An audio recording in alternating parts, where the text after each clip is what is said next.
দেখো chowmein, egg chowmein বানাবো যেহেতু, সেই জন্য আমি পেঁয়াজটা ভেজে নিলাম। এদিকে চাউমিনটা আমি সিদ্ধ করে রেখে দিয়েছি। একটা ডিম, দেখো ডিমটা আমি দিয়ে দিলাম, পেঁয়াজটা ভাজা হয়ে গেলো।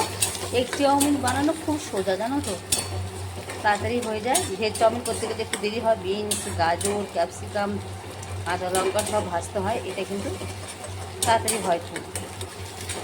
চলো ভাজা করে ডিমটাকে গুঁড়ো করে নেব।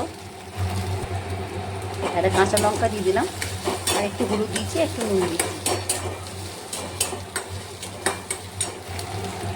তো ডিমটা ভাজা ভাজা হয়ে গেছে, আমি এবার চাউমিনটা দিয়ে দেবো। তারপর চাউমিনটা দিয়ে দিলাম, ভালো করে মিক্স করে নেবো। দেখো আমি এই মশলাটা দেবো।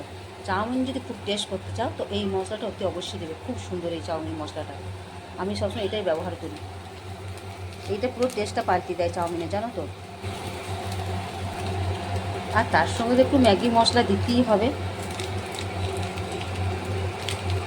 জিনিসটা যদি না টেস্ট হয় না, তোমার নিজেরই ভালো লাগবে না, অন্যকে যদি খাইয়ে না বলে যে ভালো হয়েছে, নিজে ভালো লাগবে। চলো এবার সব মশলাগুলো দিয়ে একটু নাড়িয়ে নেবো।